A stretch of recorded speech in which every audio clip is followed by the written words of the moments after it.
the question of who is responsible, I think is particularly complicated, even though on the face of it, on the face of the regulation, it's relatively clear.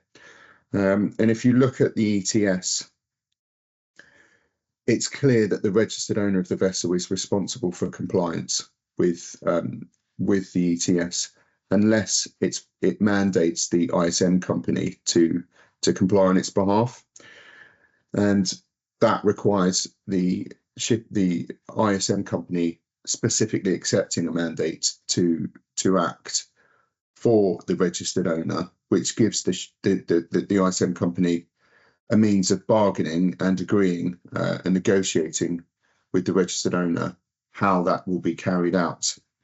Similarly, in the directive itself, there's the cost recovery clause, which hasn't really been implemented across the member states. I think there's only 2 that have.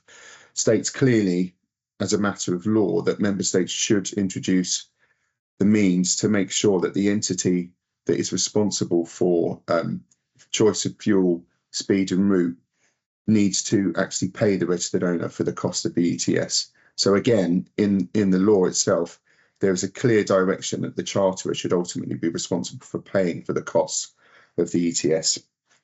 We don't have that in this regulation, and the reference to the shipping company is the ISM company, which is quite unusual as a matter of EU environmental law, because it's the only bit of environmental law that I'm aware of where the polluter doesn't pay. Essentially, the ISM company, who doesn't own the vessel or derive profit from it, and the charterer, who usually chooses the route and the fuel and the speed, are essentially the polluters. But the ISM company, which doesn't have any discretion to reduce emissions for that vessel, is actually the entity which is on the hook.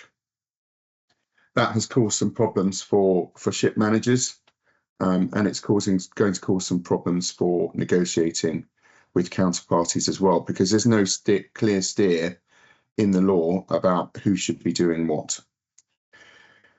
There's no obligation for shipping companies to register, unlike the ETS, which is good, because if anyone is trying to register under ETS, you'll know what an absolute nightmare it has been and continues to be.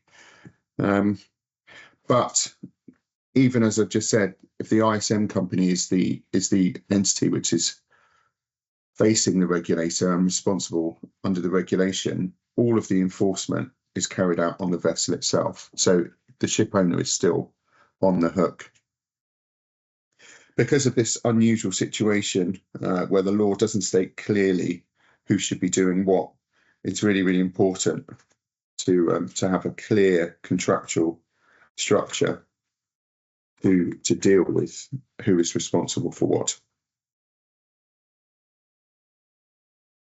I mentioned on the previous slide the lack of clear direction in the regulation itself about who's responsible, and this is from the regulation itself, from Para 63, and you'll see underlined and in bold the words lawyers absolutely hate in law or contracts: that should, could, should, and this is really suggesting but not mandating that charterers should bear some responsibility for the costs of this.